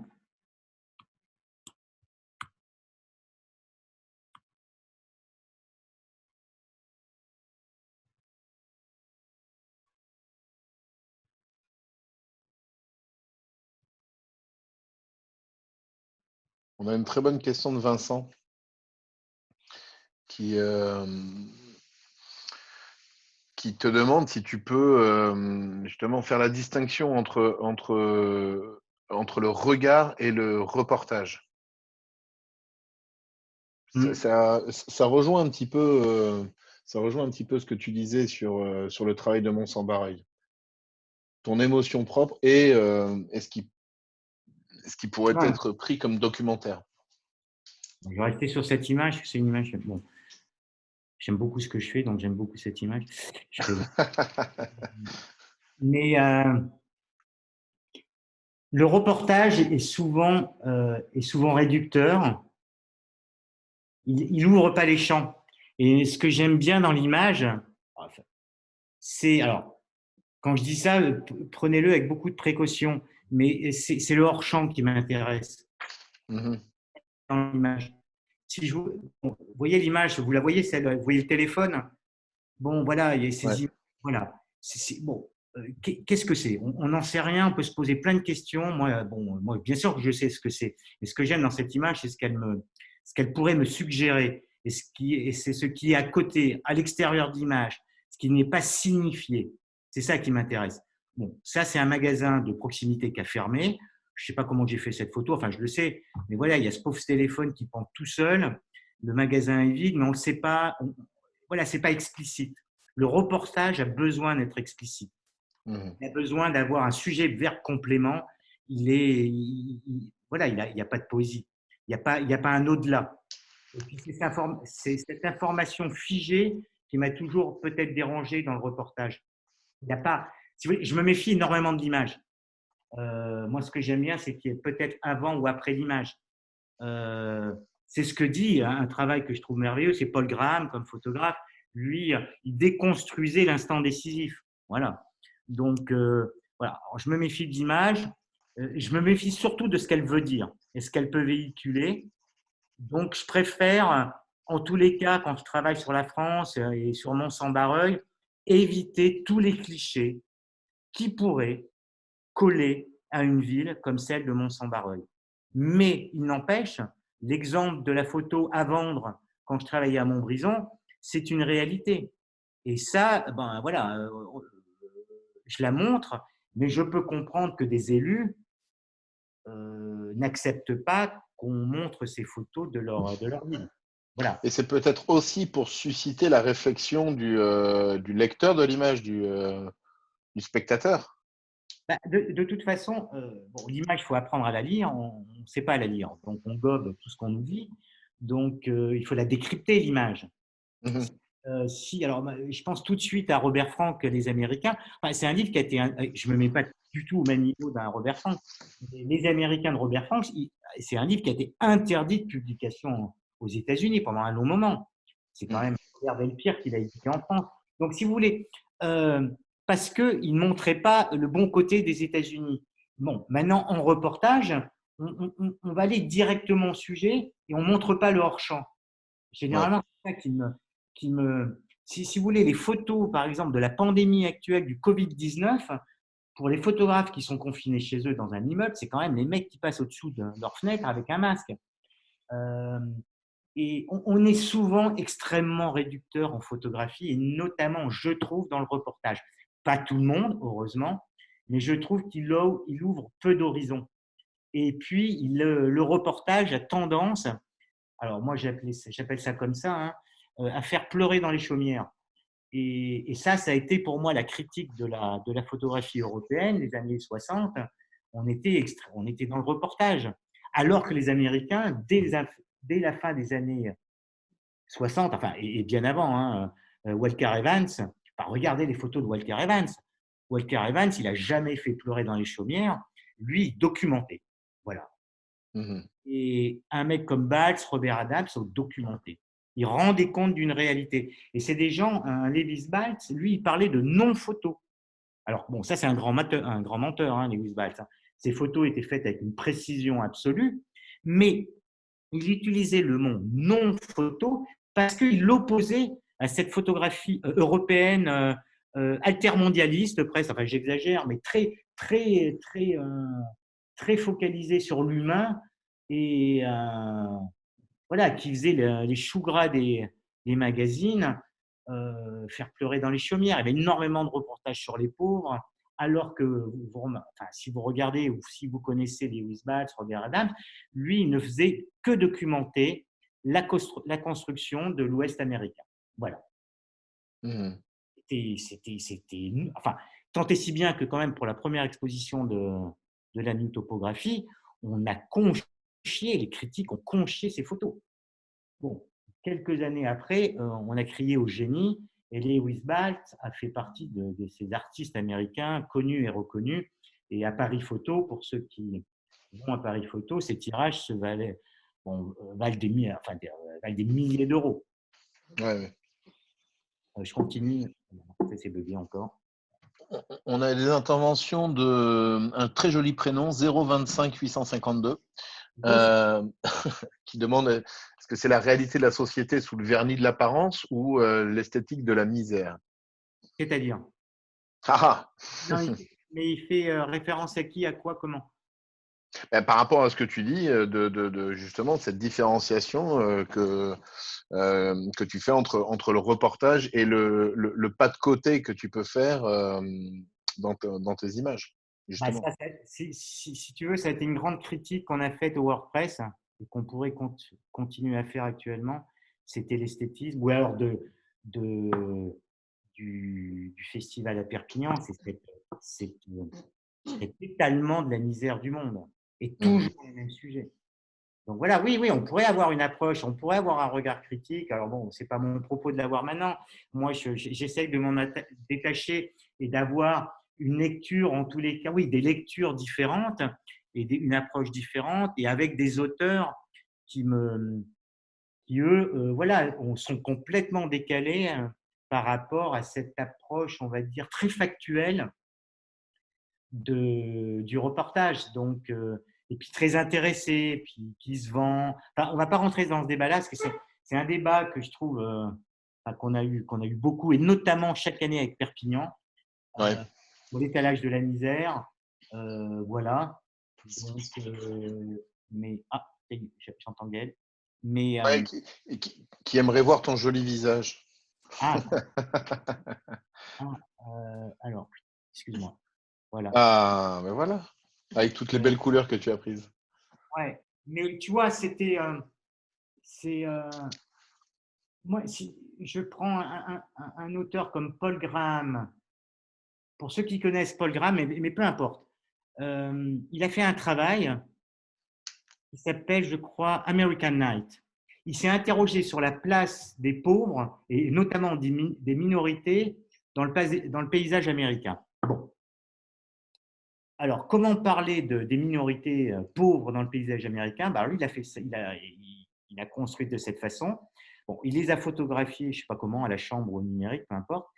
Par contre, il les a au tirage, il les a fait disparaître sur une tonalité complètement blanche. C'est-à-dire quand vous voyez le bouquin, c'est blanc et on devine la forme de cet homme qui traîne dans la rue et qui est d'une minorité. Donc à ses yeux, ils disparaissent, plus personne ne les voit. Et ça, bon, les gens peuvent aller voir.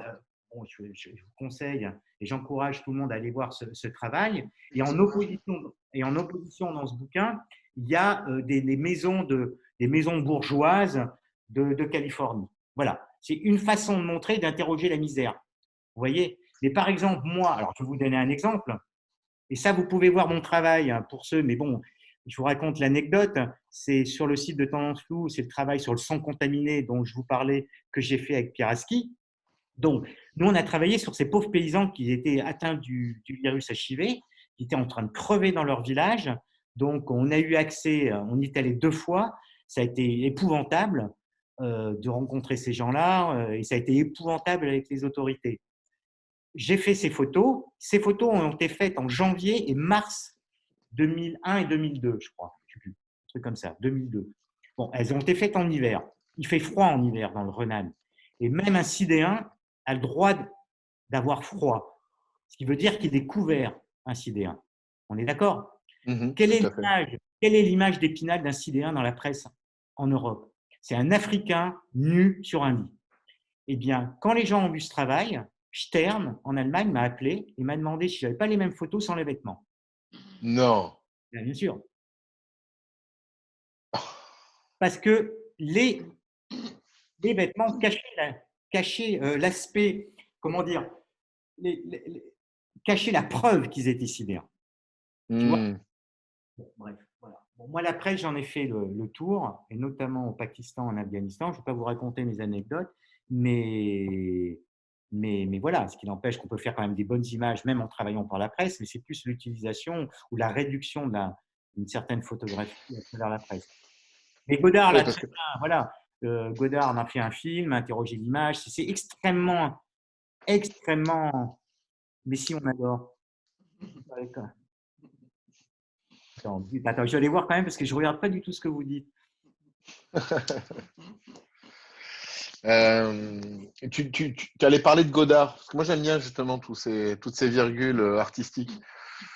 Non, mais si tu veux, le langage, c'est super intéressant d'interroger le langage de l'image, hein. Je ne parle pas simplement photographique, du cinéma. Hmm. Je trouve ça passionnant.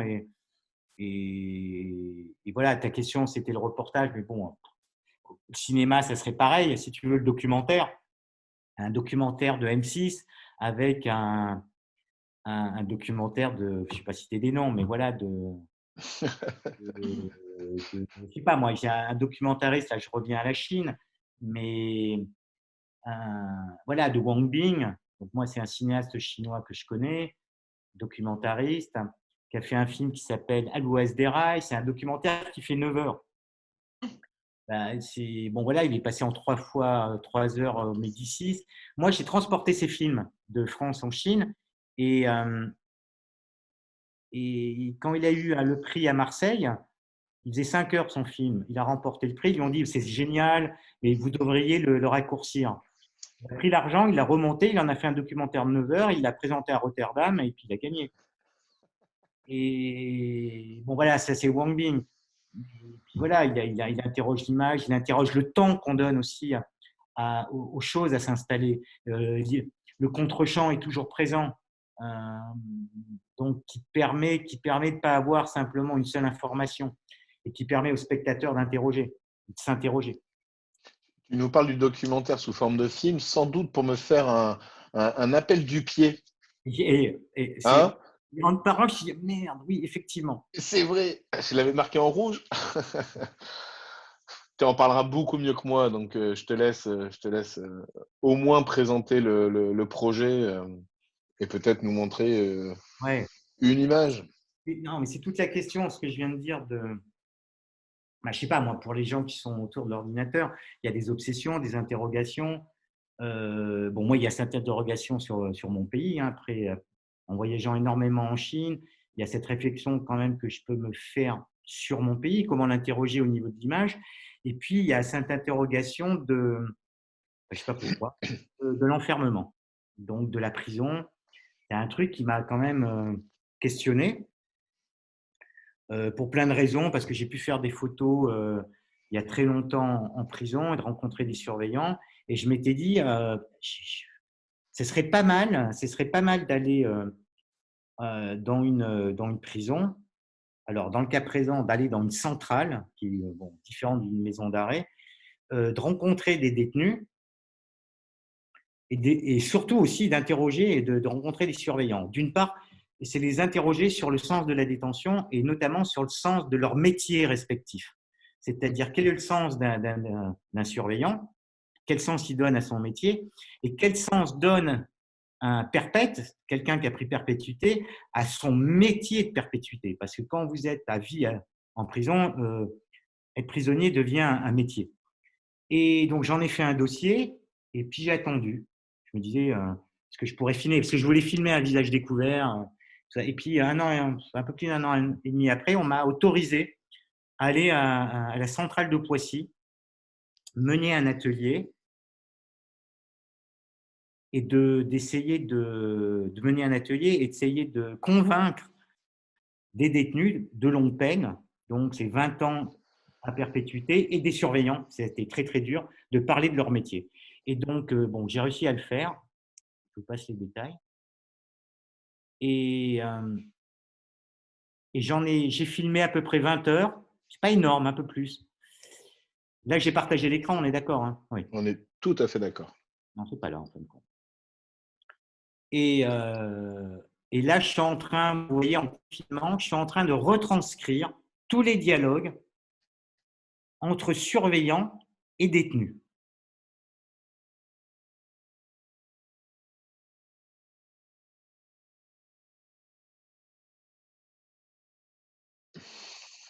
Très bien, en tout cas, Bien réussi. intéressant, profond.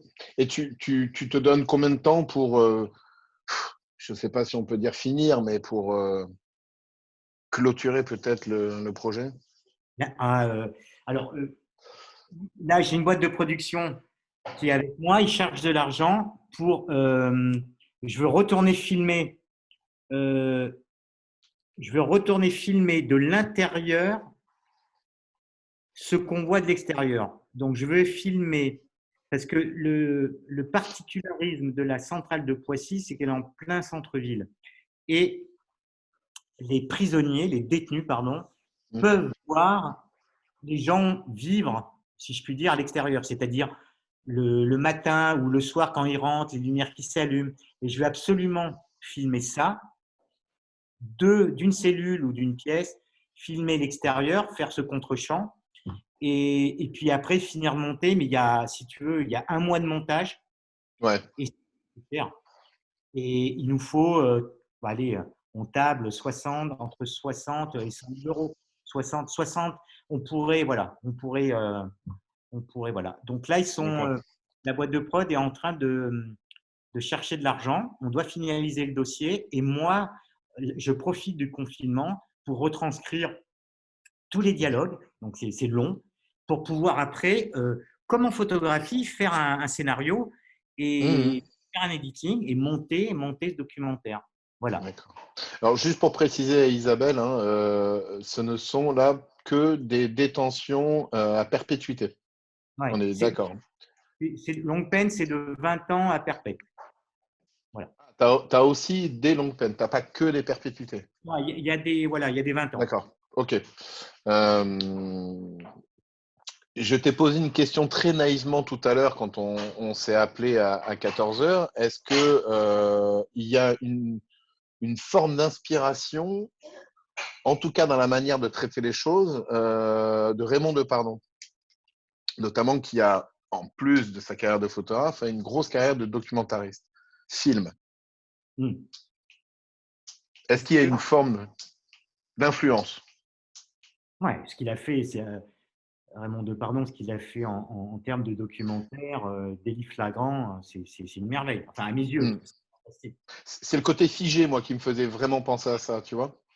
Tout à fait. Mais je pourrais vous montrer des extraits. Il y a, vous voyez, un cinéaste que je vais vous montrer. C'est bien qu'on. Regarde, je vais faire un petit partage d'écran, tu vas voir. Maintenant, tu maîtrises à fond.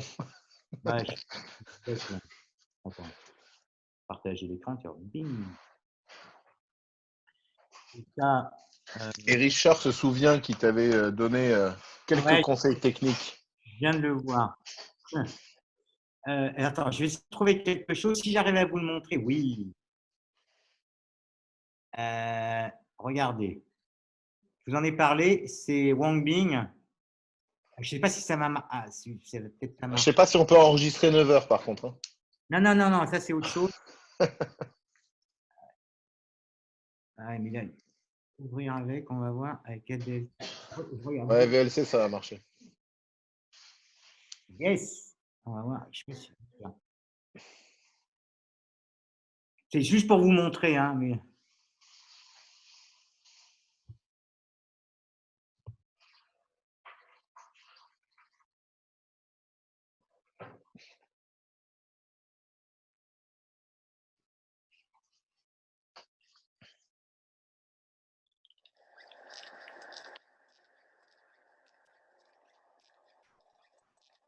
C'est tout, c'est juste le début.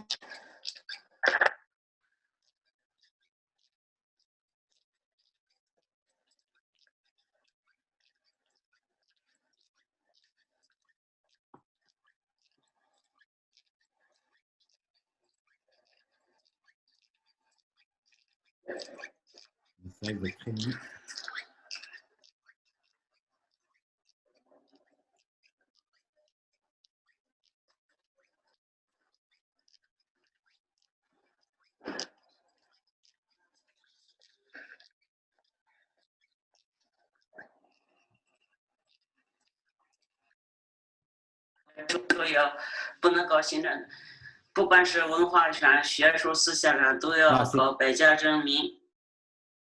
Attendez, je vais mettre sur pause, excusez-moi.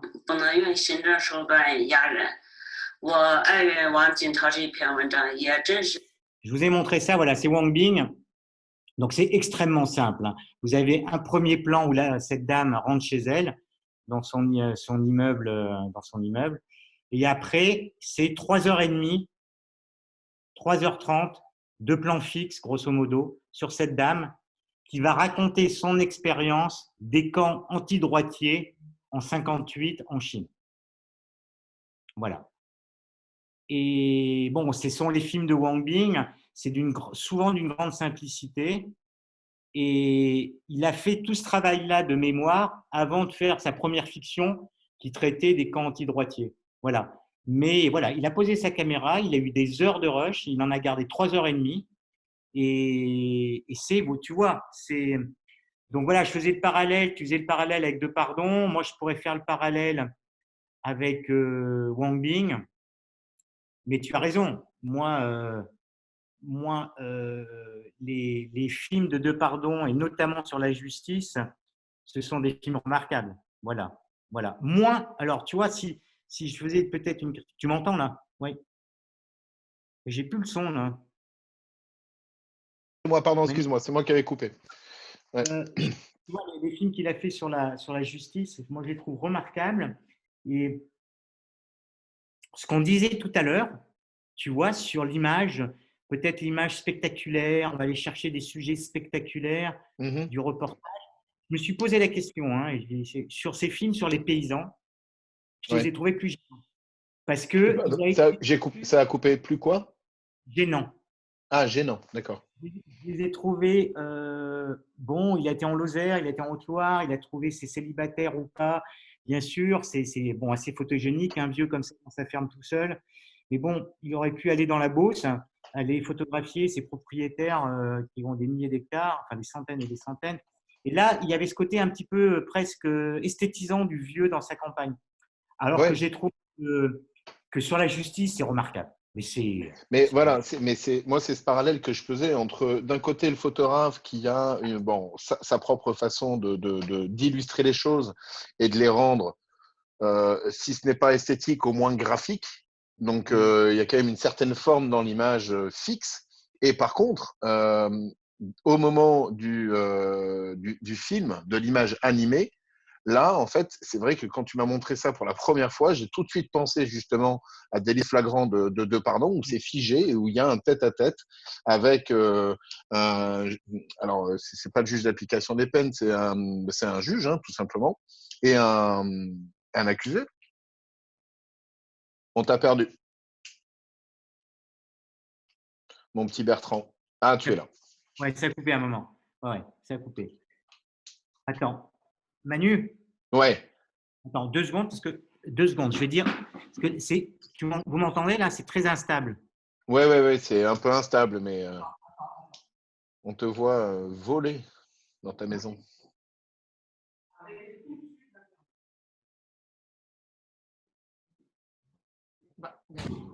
J'étais obligé, j'ai demandé, hein, excusez-moi, j'ai demandé à mes enfants d'arrêter d'utiliser Internet. C'est Mauvaise bien. connexion. Voilà. Mais oui, voilà, tu as raison. Et ce que j'aime bien dans ce genre de cadre, c'est Mhm. que ça, voilà, ça rentre dedans. Bon, après, il y a le montage. Alors, le montage, de toute façon, c'est un choix. Donc, tu Ouais, fais un choix. Mais si tu veux, plus c'est long, voilà, plus il y a d'informations, moins il y a.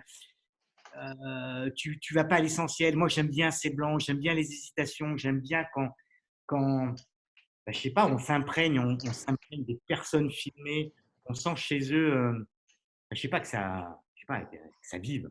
Et ouais, alors, tout à fait. euh, donc, oui, ton exemple de roman, et notamment sur la justice, est un très bon exemple.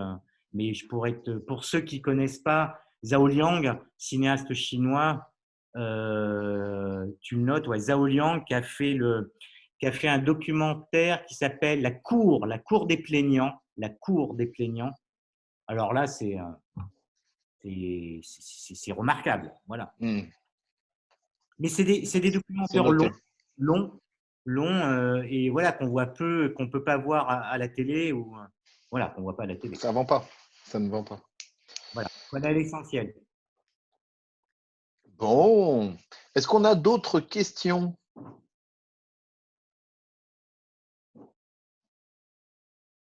Est-ce qu'on a d'autres questions? Bon, sur le matériel, je suis assez content.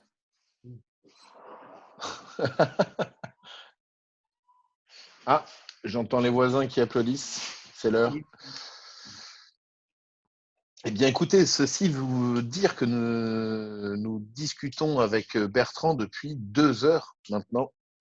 Euh, je tiens à te remercier et Voilà. je remercie tout le monde d'avoir été parmi nous. Je vous donne rendez-vous jeudi avec Cédric Violet. Tout un autre style d'image. C'est ça qu'on aime bien aussi dans ces interventions, c'est que tous les photographes sont complètement différents. Et puis, bien voilà. Ah, Manu, Olivier Touron qui nous salue. Manu, il y a une très bonne question de Roman Lebiel qu'à un moment, on leur fait changer de vêtements et on ne sait plus qui est qui. Ben, c'est C'est vrai. exactement très bien. Ouais. Ouais. Euh, Ah, Olivier, bah, je salue tout le monde. Il y a quelqu'un qui me dit, Bertrand, vous êtes une personne fort sympathique et attachant. Ça, il ne me connaît pas. Faudra demander à ta femme. Ah, exactement. Bon, c'est super. Bon, merci beaucoup.